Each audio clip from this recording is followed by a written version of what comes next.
com. Today's topic, I want to discuss with you what is a 401k annuity and go over the different pros and cons regarding an annuity strategy that you could leverage through a 401k, a rollover into an IRA annuity, and then also in more recent years, a lot of 401k providers and a lot of 401k plans, in order to solve that problem of individuals outliving their retirement dollars, they're offering these types of annuity provisions that allow individuals to essentially surrender their cash value within their 401k account, utilize that insurance company that might be housing the 401k account to produce a either single life payment annuity on a single life only per individual, or a joint life payout, kind of like how a pension plan works. So I'm going to go over the pros and cons off of where an annuity might be beneficial for a situation, where a 401k is going to be more beneficial, and then if you're offered this annuity provision within your 401k, whether or not that makes sense to go and trigger that specific option. So first off, what is a 401k, and then what is an annuity, and then how do annuities work in conjunction with 401k accounts? And then how can you leverage 401k accounts to do rollovers into specifically designed IRA annuity contracts that might give you a better position or might give you a better solution to what you're trying to accomplish throughout retirement. Now, a 401k is an employer-sponsored retirement plan, and I want you to think of that like in the terms of a bucket. So what's happening is an individual is working for a private institution. If they were working for a state or nonprofit organization, they might be offered something known as a 403b. If they were working for the federal government, they might be offered a thrift savings plan, or municipality might be offered a 457 plan. It's all going to be relative, and a lot of those types of qualified employer-sponsored retirement plans have this type of annuity provision built within those plans when the individual is nearing their retirement years or right before they're going to retire. So with the 401k plan, an individual is working for a company. Let's say that this person's making $100,000 in a given year. That's their salary that they're getting paid each and every year, broken down into weekly, monthly, whatever the case might be. What happens is when this person starts working for the company, they're going to be given their health insurance, their life insurance, different ancillary products, and then also an opportunity to place dollars aside for their retirement, known as a 401k plan.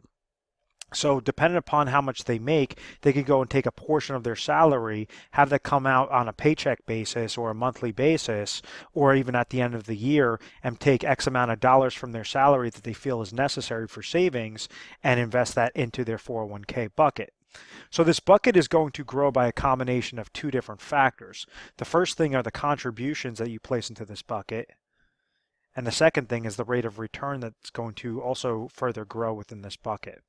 So if somebody does not contribute at all to their 401k plan, well, then they're not going to have anything in their 401k plan. If, let's say, they're going and they're contributing, 5% of their salary, and this person's making $100,000, well, that says $5,000 is going to be a contribution for that year into the bucket. If they keep doing that, and let's say that they tied their 401k funds to a fixed account, well, we know that as long as they're putting those dollars aside, it's going to grow by whatever they're contributing into that type of plan. So a 401k bucket has both those contributions, and then they also have something known as a rate of return that could grow that bucket or decrease that bucket at the end of the day, at the end of the year. This rate of return is based upon the different funding options or the different investments that are available to individuals contributing to their 401k account. So on average, it's going to be anywhere between 5 to 25 different options to choose. Majority of them are tied to mutual fund related accounts. So they might have like an aggressive portfolio that's tied to the stock market, a combination of stocks and bonds with different mutual funds, maybe a moderate portfolio, maybe you might have something known as target date funds, different things that an individual could go and allocate percentages of their dollars or percentages of their accounts to say, okay, we're going to throw 25% into a Fidelity Contra fund, we're going to throw another 25% into a PIMCO total bond fund. We're going to throw another 25% into an aggressive portfolio, whatever that is, and then another 25% maybe into a type of fixed account. So this is their diversification that they're hoping that as long as the markets are doing well, or this allocation is going to be performing positively, well, then it's going to return back a positive rate of return on top of the contributions that are going there. So a case in point would be from like the 1980s through 2000. We saw the largest growth into the stock market. There's over a 1,000% growth into the market. So individuals that were investing their dollars in their 401k accounts and they were investing those aggressively were able to at least capture a lot of those positive impacts that the stock market provided. So they were getting, they were obviously their accounts were growing by the contributions and that rate of return was positive. So they had the power of compound interest working in a positive direction. Well, unfortunately, when you had the little hiccups in the market, the different bubbles bursting, the tech bubble bursting in '01. You had obviously the Great Recession over in 2008. This made investing very realistic that, not everything's guaranteed to go up, and individuals really have to segment a specific plan to prevent any sort of downward market disasters. What I mean by that is you had individuals that had $1 million in their 401k account walking into '08, and they walked out of '08 with 700,000. You had individuals that walked into '08 with 400 grand, walked out of '08 with $200,000. Very large losses that had a significant impact on when that individual was able to retire, and if they were already retired, had a very significant impact because now they were pulling monies from that account, and that account dropped down, and they were still paying different 401k related fees. So instead of the compound interest working in a positive direction, that compound interest went against their accounts and liquidated their accounts very, very quickly. That's obviously a problem. So when you have annuity contracts, what exactly is an annuity contract, or what's a type of annuity account? An annuity is the opposite of life insurance, where life insurance protects an individual from dying too soon, protects the beneficiaries and the family of that individual dying too soon, paying out a lump sum to those beneficiaries. An annuity protects an individual from living too long. So they have subsequent payments that are getting paid out for however long that individual lives. Why is that important? It's important because let's say if you had a bucket of money, if somebody had $100,000 in cash and they decide, okay, I want to retire, I'm currently age 60, and I need to pull out $10,000 of income every single year to the day that I pass away. Well, if they pull out $10,000 and it was in a cash bucket, well, we understand that this person would outlive their money by age 70. They would have no more money left because they would have siphoned through this bucket $10,000, and therefore after that 10th year, there's nothing there left to pull from. So an annuity contract could be you're basically leveraging an insurance company. You're leveraging their actuarial data, their mortality tables, to say, okay, I have $100,000. Let me purchase an annuity contract, and this is just a hypothetical example. But let's say we have that same 60-year-old, and let's call him male, age 60, and they say I have $100,000. They go to an insurance company, and the insurance company might say, okay, we're going to pay you $10,000 to the day that you pass away. So what this says is if this person lives past that 10-year mark, for this really easy math, well, then every year that they live past that age 70, they're now dipping into the insurance company's pockets of pure profit of 10,000, 10,000, 10,000, because they would have surrendered $100,000 to the insurance company, and the insurance company would have given them a contractual agreement, a contractual guarantee that says, yes, we'll pay you $10,000 every single year until the day you die. So if this person passes away at age 90, he would have given a lump sum of $100,000 and received $300,000 back from the insurance company. That was obviously a good move for the individual. Let's say if this person went and started pulling out those monies, let's say he passed away after 2 years, well, they would have paid $10,000, $10,000, $20,000 would have been paid to that individual, and now $80,000 was left over to the insurance company, and now the insurance company made an $80,000 profit. So therefore, the insurance company would have won it in that scenario. If you understand that concept, those are the very basic components of how an annuity works. So individuals have been frustrated because essentially their entire retirement livelihood is all based in their own hands. You know, they were 401k related accounts first came out in 1978 after there was a rule passed, branch of the government known as ERISA that was created in 1974. And what it did was it took the risk from the employer creating a set defined benefit retirement plan known as a pension plan for individuals that say you're going to work for a company for 20, 30 years. After you're done working for the sufficed X amount of years of service, when you retire, you're going to be receiving payments every single month to the day that you pass away or you and your spouse pass away. So that's something known as a pension plan. It's something known as a defined benefit plan because employers would define exactly what that benefit is. Pension plans are still around. It's very rare today, but they are still in existence. So when ERISA was created and you had the implementation of 401k accounts, what it did was it allowed individuals to control their own retirement. It took the risk off of the employer's books, threw it on the employee and said, hey, listen, we have a type of retirement bucket that you could invest your dollars into. You could take portions of your salary, invest that into a type of retirement bucket, and then try to get a high rate of return with your contributions and the rate of return, grow this bucket, and then when it hits retirement age, it's all on you. You have to figure out how to invest this even in your retirement years, make sure that you're triggering income and making sure that you're not running your well dry.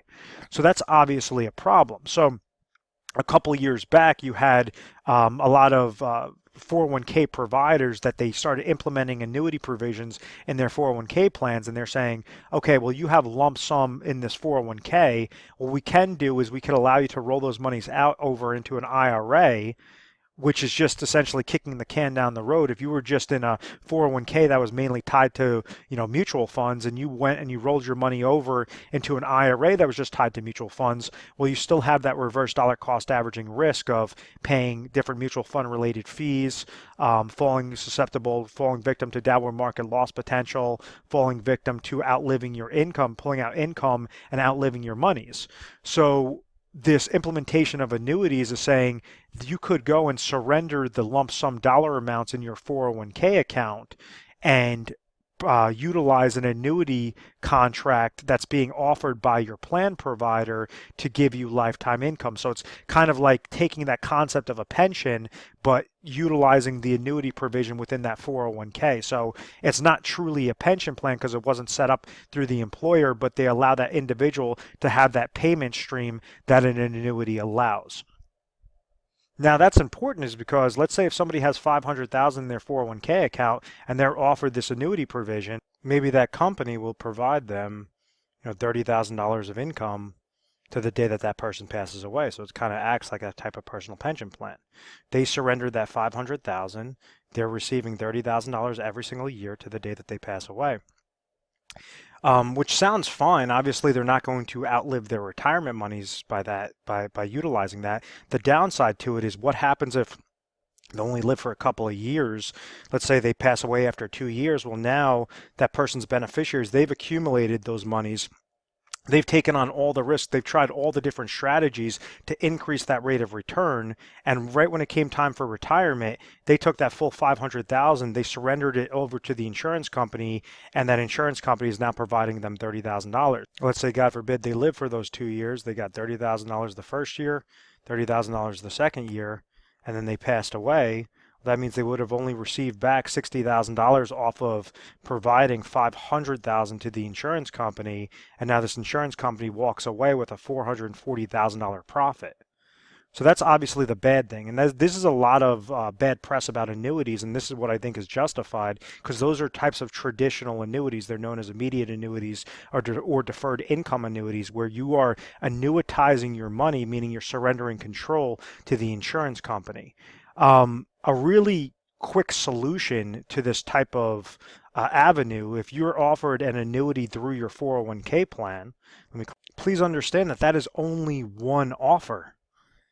If you're in a typical state, you have over 1,200 contracts available, over 1,200 different annuity offers that you can utilize by leveraging an IRA annuity.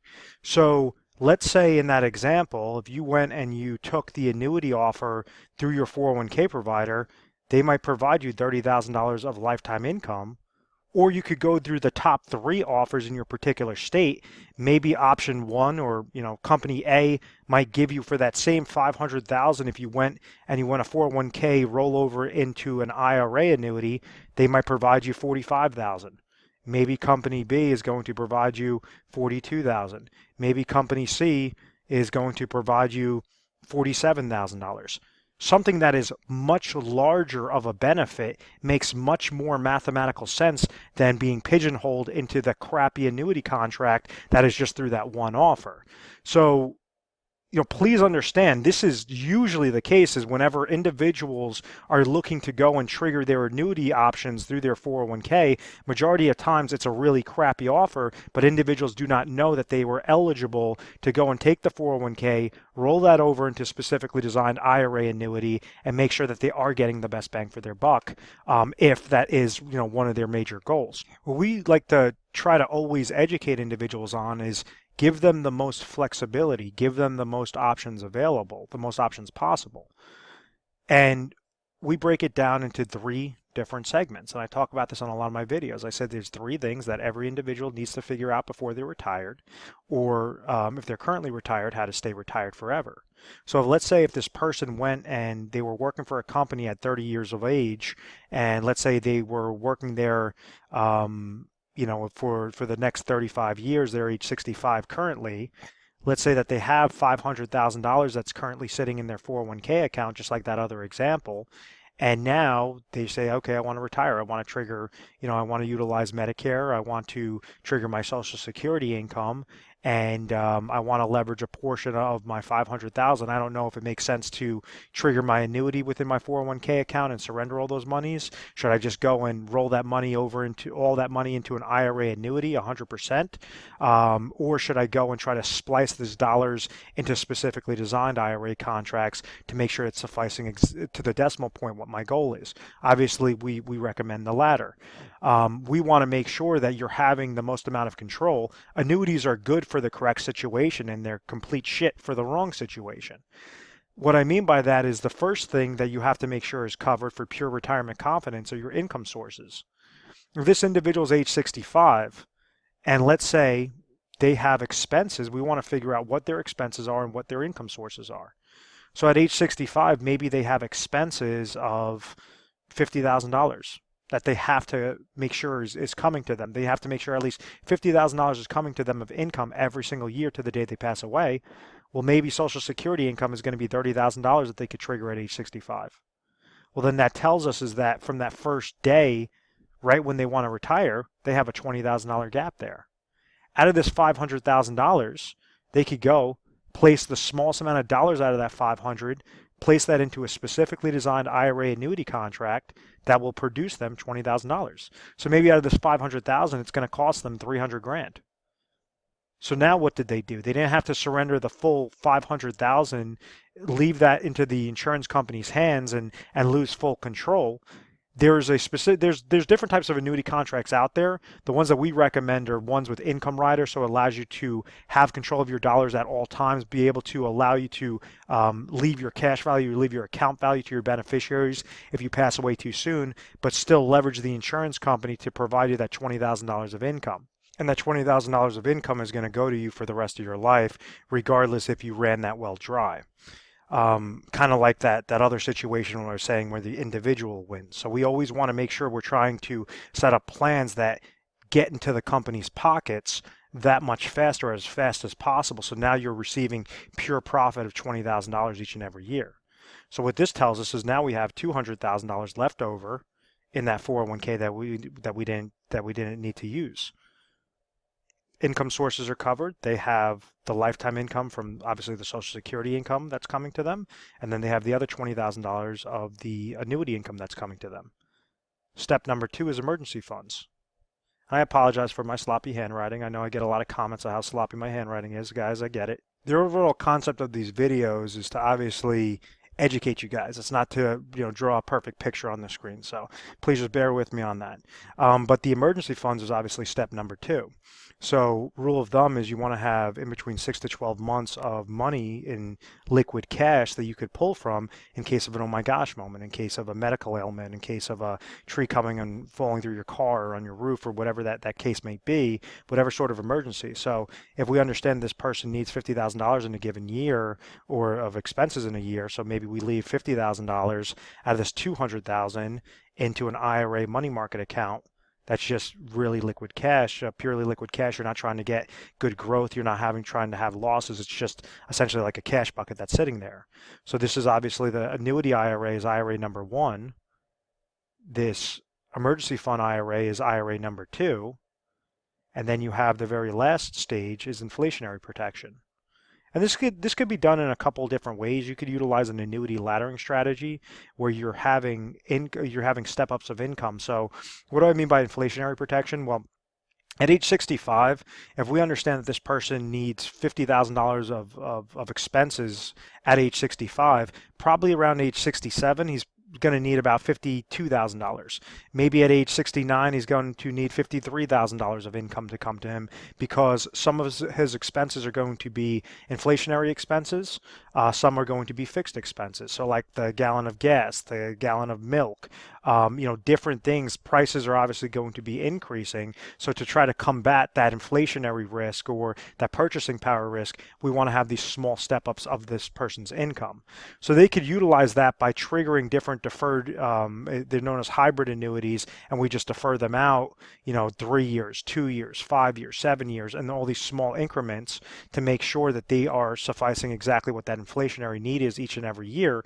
Or they can now use these other monies, this remaining $150,000, and go into a managed money type portfolio, something that maybe they could utilize passive investment strategies through like Vanguard funds, or they could go and leverage, different fiduciaries and fee-based planners to make sure that they are growing those dollars the best possible way in a combination of stocks, bonds, commodities, real estate, whatever that case may be. So this third avenue is really flexible on how to combat that inflationary protection. But what did we do in a perfect scenario? Let's say that we just put that into a regular IRA, a regular IRA with different sorts of investments and allocated those properly. Well, now we have 3 different IRA contracts. You're utilizing your annuity portion the correct way. You're not throwing too much money into the annuity. You have your portion set up into the money market IRA, and now you're able to invest those dollars and have that additional monies to grow and not really have to touch unless obviously that inflation is increasing and increasing. So this is how you put together an overall plan. You take a very simple solution of saying, I'm nearing retirement, or I'm currently retired. How do I make sure I'm choosing the best option or the best opportunity to leverage specific types of insurance related accounts like annuities, or maybe an annuity might not be necessary at all, and just making sure that you have your safety net set up properly, and making sure that you have that pure retirement confidence that is going to eliminate that reverse dollar cost averaging effect of paying fees, paying advisor fees, falling susceptible to downward market losses, essentially running your well dry, running out of money when you need it most in retirement in your 70s and your 80s. And that's unfortunately what a lot of baby boomers are now starting to experience, is they're not having plans, and they're essentially shooting from the hip and saying, oh, well, I grew my 401k account, for all these years, so therefore I could, figure out how to set up preservation and distribution planning. And it's an entirely different ballgame. Accumulation and versus preservation and distribution is entirely different. So what we try to do is look at the 30,000-foot view off of what your current situation is, see where you are, see what your goals are. Can you accomplish them successfully by just sticking with your strategy currently, or are there slight tweaks that you have to make sure that you're segmenting them into specific lanes into an overall perfect puzzle piece? So if you found value in this video, feel free to give our 1-800 number a call. It's 1-800-566-1002. We're available 24 hours a day, 7 days a week. And you essentially, when you call over to our assistants, you tell them that you saw a video online about a 401k annuity and you had some questions regarding your specific situation, and they're going to patch you over to a specialist. A really easy and efficient way to actually set up an appointment to make sure we're giving you the best possible specialist for that area is to go through our website. And our website is retiresharp.com or fossilfinancial.com. They bring you both to the same exact spot. And what's going to happen is on the bottom right-hand side, you're going to see a little schedule your phone meeting is going to be able to pop up and allow you to book your strategy session directly with us. So you could see our appointment schedule, or you could set it up for a more convenient time, and then we'll make sure that somebody is available to take your phone call at that time and try to help you out best way possible. But after you're dealing with a specialist, they're going to ask you a slew of questions, try to figure out your situation, and then we try to educate first and foremost through literature pieces, personalized videos, just different virtual conversations, different things to make sure you're comfortable. If we did find solutions, how to move forward so that you're as confident as possible. And we are A+ rated on the Better Business Bureau. We've always had very good reviews. We've never had any complaints. I believe it's because of this methodical process. I want to thank you very much for watching this video, and please feel free to subscribe to our YouTube channel, Retire Sharp, so you could have access to the most updated videos. Thanks so much, guys.